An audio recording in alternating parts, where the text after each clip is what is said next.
السلام علیکم ورحمۃ اللہ وبرکاتہ۔ Welcome to my YouTube channel Hafiz Abdullah Quran official. آج میں سبق نمبر 16 کو پڑھاؤں گا۔ سبق نمبر 16 کا نام تخفیم و ترقیق ہے۔ اس سبق میں کس حرف کو پر اور کس حرف کو باریک پڑھیں گے، اس پر بحث ہوگی۔ کچھ میں نے آپ کو پہلے بھی بتا دیے ہیں، کچھ را کے بارے میں نے آپ کو سبق نمبر 3 میں بتایا، اور اسی کا میں نے حوالہ ادھر بھی دیا تھا کہ یہ سبق آئے گا جس میں آپ کو بتاؤں گا کہ کس حرف کو باریک اور کس حرف کو پر پڑھا جاتا ہے۔ سبق کا نام تخفیم اور ترقیق ہے، یعنی تخفیم اور ترقیق۔ سب سے پہلے ہمیں تخفیم کے معنی پتہ ہونے چاہیے اور ترقیق کے معنی پتہ ہونے چاہیے۔ تخفیم کے معنی حرف کو پر کے بارے میں آپ کو پتہ ہے، موٹا پڑھنا، اس نے آگے لکھ دیا، اور آگے ترقیق کے معنی حرف کو باریک پڑھنا ہے۔ امید کرتا ہوں آپ کو ان کے معنی پتہ لگ گئے ہیں۔ تخفیم کے معنی حرف کو پر پڑھنا ہے اور ترقیق کے معنی حرف کو باریک پڑھنا ہے۔ ٹھیک ہے، یہ تو پتہ لگ گیا کہ تخفیم کے معنی حرف کو پر پڑھنا اور ترقیق کے معنی حرف کو باریک پڑھنا ہے، مگر کس حرف کو پر پڑھنا ہے اور کس حرف کو باریک پڑھنا ہے؟ 3 حرف ہیں پورے قرآن مجید میں، 3 حرف ہیں جو کبھی موٹے اور کبھی پر پڑھے جائیں گے۔ وہ 3 حرف میں آپ کو بتاتا ہوں، وہ اس نے بتائے بھی ہوئے ہیں۔ 3 حروف الف لام را کبھی پر پڑھے جاتے ہیں اور کبھی باریک۔ یہ ہیں 3 لفظ۔ یہ 3 لفظ کبھی موٹے پڑھے جاتے ہیں اور کبھی باریک پڑھے جاتے ہیں۔ انہی پر میں بحث کروں گا آج کہ یہ کب باریک اور کب پر پڑھے جائیں گے۔ سب سے پہلے الف سے شروع کرتا ہوں۔ الف سے پہلے اگر پر حرف ہے، یعنی اگر موٹا حرف ہے، جیسے قاف، حروف مستعلیہ کا قاف ہو، تو پھر الف کو پر پڑھیں گے۔ بہت آسان ہے، یہ بہت سبق آسان ہے اگر آپ اس سبق کو سمجھیں۔ کیا کہہ رہے ہو؟ الف سے پہلے اگر پر حرف ہو تو الف کو پر پڑھیں گے، اور اگر باریک حرف آ جائے تو الف کو باریک پڑھیں گے۔ صرف الف کے بارے میں یہ ہے جو کہ بہت آسان ہے۔ الف سے پہلے اگر پر حرف آ جائے تو الف کو پر پڑھیں گے، اور اگر الف سے پہلے باریک حرف آ جائے تو الف کو باریک پڑھیں گے۔ الف کے بارے میں امید کرتا ہوں آپ کو آگاہی ہو گئی ہے کہ اب کب الف کو پر اور کب الف کو باریک پڑھیں گے۔ لام کے بارے میں بتاتا ہوں۔ لام سب سے پہلے آپ نے دیکھنا ہے کہ صرف اللہ کے لام پر بحث ہوگی، باقی جو لام آئیں گے ان پر بحث نہیں ہوگی۔ صرف اللہ کے اندر جو لام آ رہا ہے اس پہ بحث ہوگی، کیونکہ وہی لام کبھی پر اور کبھی باریک پڑھا جائے گا۔ اس نے ادھر لکھ بھی دیا ہے، اس میں جلالت اللہ عز و جل کے لام سے پہلے حرف پر زبر یا پیش ہو تو اس میں جلالت اللہ عز و جل کے لام کو پر پڑھیں گے، جو کہ را کے بھی ایسے ہی ہے۔ را پر بھی میں نے آپ کو یہ بتایا تھا نا کہ را کے حرف پر زبر ہو، را پر پیش ہو تو را کو پر پڑھیں گے، اور را کے نیچے زیر ہوگا تو را کو باریک۔ لیکن ادھر لام ہے تو لام کون سا؟ اللہ کے لام۔ اس نے پورا لکھا ہوا ہے، اس میں جلالت اللہ عز و جل کے لام، اس سے مراد اللہ کا لام ہے، یعنی کہ یہ جس پر کھڑا زبر ہے۔ اس لام پر اگر زبر یا پیش ہو تو اس میں جلالت اللہ عز و جل کے لام کو پر پڑھیں گے، اور اگر زیر ہو تو اس میں جلالت اللہ عز و جل کے لام کو پر پڑھیں گے۔ لیکن شرط یہ کہ پہلے والے حرف، لام پر نہیں، پہلے والے حرف، لام سے پہلے والے حرف، جیسے لام پر کھڑا زبر ہے، اس سے پہلے حمزہ ہے اور حمزہ پر زبر ہے، یعنی اس کو پر پڑھیں گے۔ کیسے پڑھیں گے؟ اللہ، لام کو پر پڑھا۔ پر پڑھنے کی وجہ اس سے جو پہلا حرف ہے اس پر زبر ہے، اور اگر اس سے پہلے حرف پر پیش بھی آ جائے پھر بھی پر، اور اگر اس پر زیر آ جائے تو پھر اس کو باریک پڑھیں گے۔ یہ لام کے بارے میں۔ اب آگے را کو بتاتا ہوں۔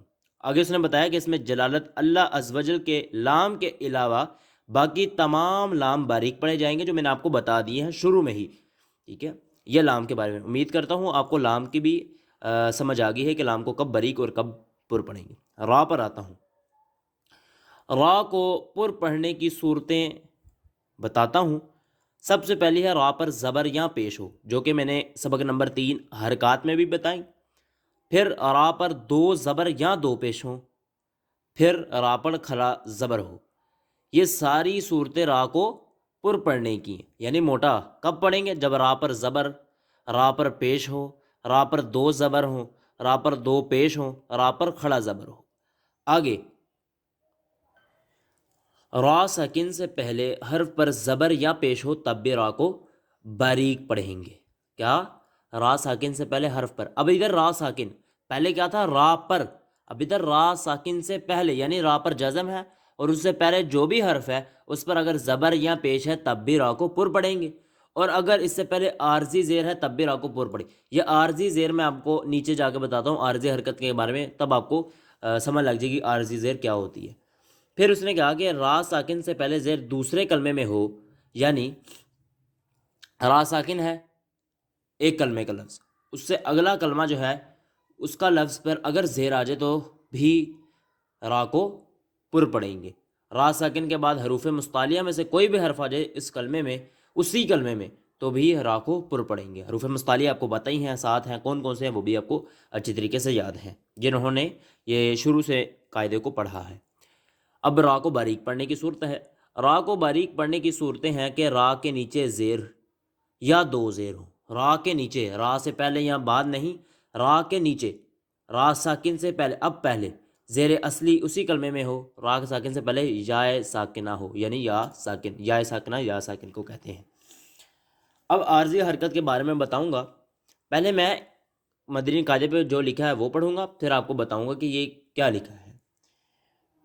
عارضی حرکت قرآن مجید میں بعض کلمات الف سے شروع ہوتی ہے. قرآن مجید میں بعض کلمات الف سے شروع ہوتے ہیں اور الف پر کوئی بھی حرکت نہیں ہوتی، حالانکہ وہ جزم تک نہیں ہوتی، یہ ساکن ہی نہیں ہوتا.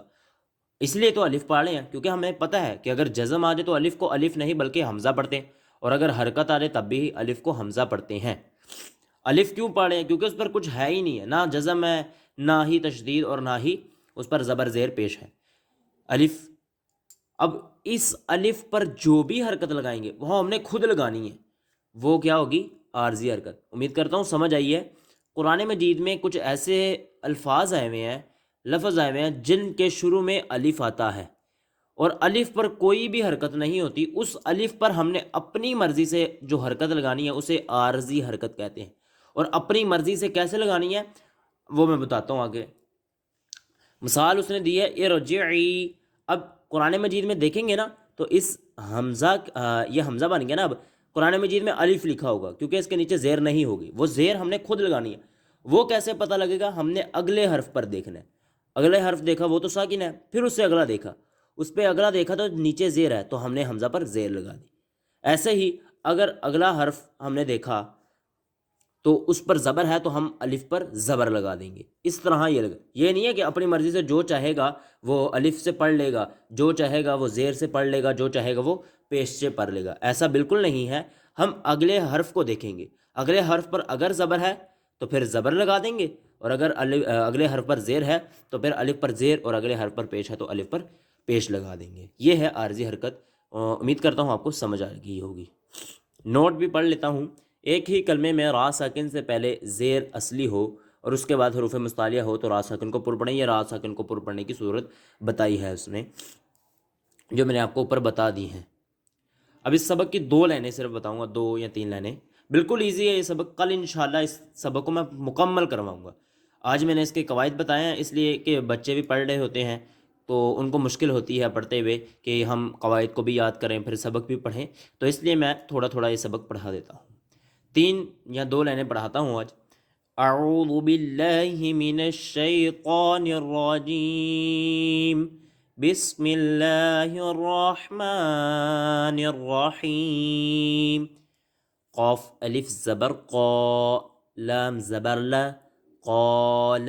اب یہ دیکھیں یہ لام اللہ کا لام نہیں ہے، اس لیے اسے پر نہیں پڑھا، باریک پڑھا. ٹھیک ہے. یہ اب قواعد دیکھیں. اب جس نے قواعد نہیں پڑھے اسے کیا پتہ کہ اس کو باریک پڑھنا ہے پر پڑھنا ہے؟ وہ اپنی مرضی سے جیسے اس کا منہ پہ چڑھا ہوگا وہ لام وہ ویسے ہی پڑھ جائے گا. جبکہ ہمیں اس کا پتہ ہونا چاہیے کہ اس کو باریک ہی پڑھنا ہے ہر حالت میں، کیونکہ ہم نے قواعد میں پڑھ لیا کہ اللہ کے لام کے علاوہ جو بھی لام ہوگا اسے باریک پڑھیں گے. آگے صاد زیر سی، را الف زبر را. اب را کو پر پڑھا، وجہ آپ کو پتہ لگی ہے کہ را پر زبر آ گیا. سرا طا زبر طا، صراطا. آگے سین زیر سی، را الف زبر را، سرا جیم 2 زبر جن، سراجن. اب اس پر ادھر بھی را کو پر پڑا وہ آپ کو سمجھ. آپ نے غور کیا ہوگا جب میں نے اس پارا کے اس سبق کے قواعد کو شروع کیا تو میں نے 2 لفظ آپ کو بتایا، تخفیم اور ترقیق. اگر آپ غور کریں ویڈیو کو پیچھے کر کے تو تخفیم پر جو ہے نا وہ ریڈ کلر ہے اور ترقیق گرین کلر سے لکھا ہوا ہے. وہی کلر جو ہے اس نے سبق میں استعمال کیا ہے، جو حرف باریک پڑھے جا رہے ہیں اس کو گرین سے کر دیا، کیونکہ ترقیق کے کیا معنی ہے؟ حرف کو باریک پڑھنا، اور وہ گرین سے لکھا ہے تو جس حرف کو باریک پڑھنا ہے اس کو گرین کر دیا. اور تخفیم کو ریڈ سے لکھا ہے اور جدھر حرف پر پڑھا جا رہا ہے اس نے ریڈ کلر کر دیا. اس لیے بچوں کو اس سپارے سے پڑھنے میں بہت آسانی ہوتی ہے. آگے پڑھاتا ہوں. کاف الف زبر کا، نون زبر نہ، کانا. اب الف کو باریک پڑھا، گرین کلر سے ہی پتہ لگ رہا ہے، لیکن وجہ بھی ہمیں پتہ ہونی چاہیے کیونکہ الف سے پہلے جو ہے باریک حرف آیا، یعنی کہ پر حرف نہیں آیا. ظاہری بات ہے، یہ آپ کو پتہ ہی ہے کہ یہ دوسرا کاف ہے، یہ والا کاف نہیں ہے. میم الف زبر ما، لام 2 زبر لن، ما لن. ادھر بھی آپ کو پتہ لگ گیا ہے. میم زبر ما، فا الف زبر فا، مفا، زا 2 زبر زن، مفازن. طا الف زبر طا، لام زیر لی، طالی، با پیشبو، طالبو. اس الف کو پر پڑا. آپ کو کلر سے بھی پتہ لگ گیا ہوگا کہ ادھر ریڈ ہو گیا، کیونکہ طا جو حرف ہے وہ ہے پر. پر کیوں ہے؟ کیونکہ حروف مستعلیہ میں آیا، اور حروف مستعلیہ میں نے آپ کو بتایا کہ حروف مستعلیہ کے ہر حرف کو ہمیشہ پر پڑھیں گے. آگے تا الف زبر تا، با واو پیش بو، تابو. خا الف زبر خا، لام زیر لی، خالی، دال 2 زبر دن، خالدن. عین الف زبر ع، با زیر بی، عابی، دال 2 پیش دن، عابدن. غین الف زبر غا، سین زیر سی، غاسی، قاف 2 زیر کن، غاسقن. طا زبر طا، عین الف زبر ع، طا، میم 2 زیر من، طعامن. اس سبق کو آپ رواں ہجے جس طرح مرضی پڑھ لیں، کیونکہ اس نے ہمیں مخصوص یعنی بتایا نہیں ہے کہ اس کو رواں پڑھنا ہے یا ہجے کر دے. جس کو مشکل ہوتی ہے وہ رواں ہجے کر کے پڑھ لے، جس کو آسانی ہوتی ہے وہ رواں ہی پڑھ دے. آگے یہ جو لائن ہے اس کو میں رواں پڑھا دیتا ہوں، کیونکہ یہ تو بچے کو پتہ ہی ہوتے ہیں، یہ اللہ کے نام ہیں، تو ان کو میں رواں پڑھا دیتا ہوں. اگر مشکل آپ کو ہوگی تو آپ مجھے بتائیے کہ میں ان کے بھی ہجے کروا دوں گا. ٹھیک ہے. اللہ، غور کیجئے گا، میں نے اسلام کو پر پڑھا اور آپ کو پتہ لگ گیا ہے کیوں پر پڑھا. اللہ، لام سے پہلے جو حرف ہے اس پر زبر آگی تو اسے پر پڑھا. واللہ، ادھر بھی زبر آگی پر پڑھا. فاللہ، زبر آگی پر پڑھا. ان اللہ، ادھر بھی پر. هو اللہ، من اللہ. بس آج کے لیے اتنا ہی پڑھاتا ہوں تاکہ ویڈیو لمبی نہ ہو اور آپ کے لیے زیادہ سبق نہ بنے. اگر آپ کو ویڈیو اچھی لگی ہے تو لائک کریں، شیئر کریں اور میرے چینل کو سبسکرائب کر دیجئے تاکہ میری ہر آنے والی ویڈیو آپ تک پہنچ سکے. اور سبق کو اچھی طریقے سے پڑھ لیجئے. آج میں سبق کو اتنا ہی پڑھاتا ہوں. اجازت دیجئے. اللہ حافظ.